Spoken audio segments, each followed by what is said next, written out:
Yes, a sourdough starter can absolutely go bad. And it's more common for a brand new starter to go bad than a more established starter. Established starters are more resilient and typically don't go bad as easily. But if you see something like mold growing in your starter, anything that looks fuzzy, that is a sign your starter has gone bad. And then typically if you see something that looks like orange or pink spots or streaks, that is also a sign that a bad bacteria has gotten into your starter.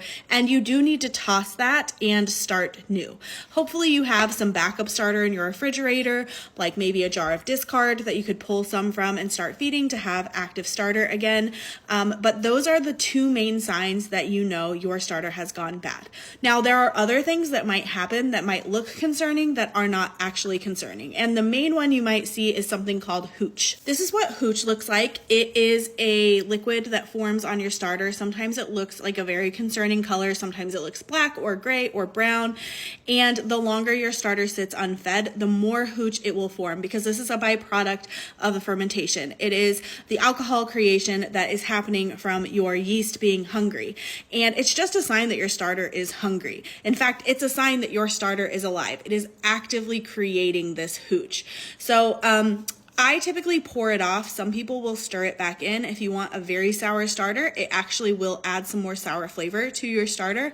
But if you see hooch on your starter, it's just a sign you need to feed your starter. It doesn't mean your starter has gone bad. Also, when your starter gets very, very hungry, the smell becomes very, very pungent. It will start smelling like acetone or paint thinner. It will kind of smack you in the face when you open your jar.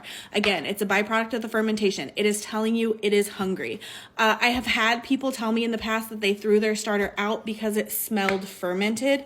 That's the point. We are fermenting. A sourdough starter is a fermentation process. So smelling fermented means it's good, it's active, it's alive. We want fermentation smells, but typically a really, really pungent, like very smack you in the face smell is it's hungry. It needs to be fed. Another thing that you might see if your starter gets neglected is something called calm yeast. It looks like a white film or kind of like a curdled film that forms over the top of your starter. It also will not smell pleasant when calm yeast is forming in your starter.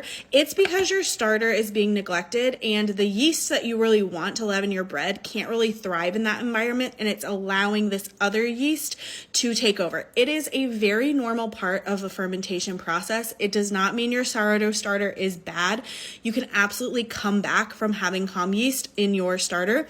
You can just scrape this off and then start feeding your starter regularly, babying it a little bit, and it should go away. However, if this happens to my starter and I have backup starter in my refrigerator, like discard that I'm not feeding that doesn't have calm yeast on it, I will typically just toss what's in this jar and just bring out some of my unfed starter and just start feeding that. So that's typically my process, but this is not dangerous. It's just not going to make good bread. So if you see this in your starter, it doesn't mean your starter has gone completely bad. It just means that your starter is telling you, hey, I need some attention. Please feed me. So these are some things that you might notice in your starter.